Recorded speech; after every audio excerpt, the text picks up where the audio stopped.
This channel does not promote any violent, harmful, or illegal activities. All content provided by this channel is meant for an educational purpose only. নমস্কার, দেখছেন TVN Bangla. আপনাদের সঙ্গে রয়েছি আমি তন্নিষ্ঠা। একের পর এক গুরুত্বপূর্ণ খবরে এই মুহূর্তে নজর রাখবো। আর শুরুতেই যে খবরের দিকে নজর রাখবো, আপনাদেরকে জানিয়ে রাখি বেশ কিছু বাছাই করা খবর রয়েছে। একদম প্রথমেই যে খবরের দিকে আমরা নজর রাখবো, এই মুহূর্তে দেবলীনা দত্ত আরজি করে আন্দোলনে যোগ দেওয়ায় কাজ মিলছে না, এমনটাই অভিযোগ করেছেন দেবলীনা দত্ত। অভিযোগ করেছেন যে কাজ মিলছে না, চিকিৎসকদের আন্দোলনে সামিল হওয়ায় সিরিয়াল সিনেমায় অভিনয়ের সুযোগ মিলছে না, এমনকি খুঁটি পুজোর উদ্বোধনেও ডাক মিলছে না, কোনো অনুষ্ঠানে ডাকলেও শেষ মুহূর্তে বাতিল করা হচ্ছে। অভিযোগ অভিনেত্রী দেবলীনা দত্তের।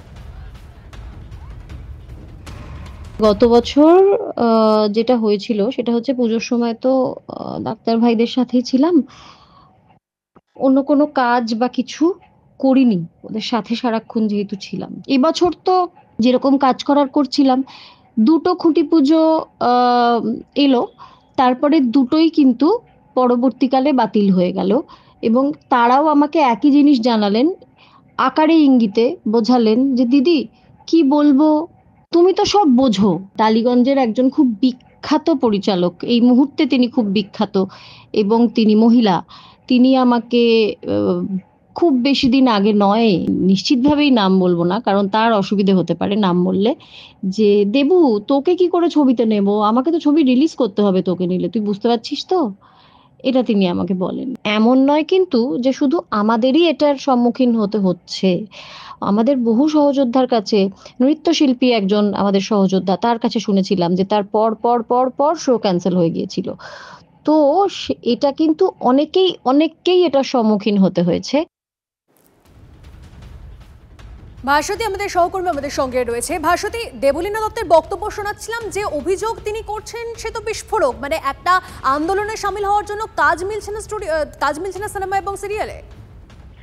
হ্যাঁ, যেটা আমরা বলতে চাই সেটা হচ্ছে যে আরজিকর আন্দোলন যখন হয়েছিল তখন কিন্তু শুধু দেবলীনা দত্ত নয়, আমরা তার সাথে আরো বহু মুখকে দেখেছিলাম যারা রাস্তায় নেমেছিলেন, প্রতিবাদ করেছিলেন।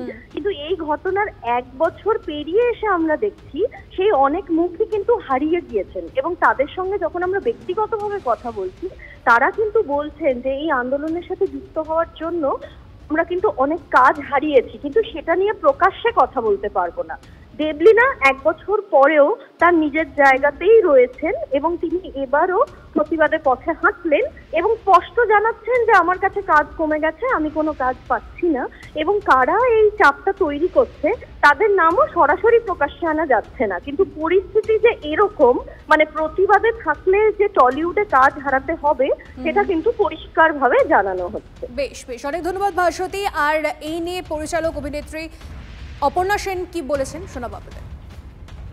প্রতিবাদ করলে আমরা যেটা দেখেছি, বিশেষ করে শিল্পীদের ক্ষেত্রে তো দেখেইছি যে তাদের অনেক সময় কাজ হারাতে হচ্ছে। সেই তো যারা প্রযোজক তারা যদি না এগিয়ে আসেন, তারা যদি এই নাগরিক চেতনার অন্তর্গত না হন, তাহলে আমরা মানে একা একা একটা মেয়ে বা ইভেন একটা ছেলে, সে হয়তো প্রতিবাদ করেছিল, তার জন্য সেই রিয়াকশন হচ্ছে, তো তারা একা একা কী করবে? আমরা অনেকে পুরনো অভিনেত্রীরা একজন টাকা পায়নি বা টেকনিশিয়ানদের ঠিক মতন খাবার দেয়নি, ঠিক আছে আমি কাজ করব না। আমি নিজে অনেকবার বলেছি, আমি জানি মুনমুন বলেছে, এরকম আরও অনেকে করেছেন যাদের কিছুটা ক্ষমতা ছিল। এখন আমি বলছি যে এই ব্যাপারে যাদের হাতে কিছু ক্ষমতা রয়েছে তাদের দায়িত্বটা আরও বেশি, তাদের বেশি করে সচেতন হতে হবে। যাদের সে সেন্স অফ রেসপন্সিবিলিটি রয়েছে তারা করছে, যাদের সেটা নেই, যারা শুধু নিজেদের স্বার্থের কথা ভাবে, তাদের সম্বন্ধে ঘৃণা ছাড়া আর কিছু আমার নেই।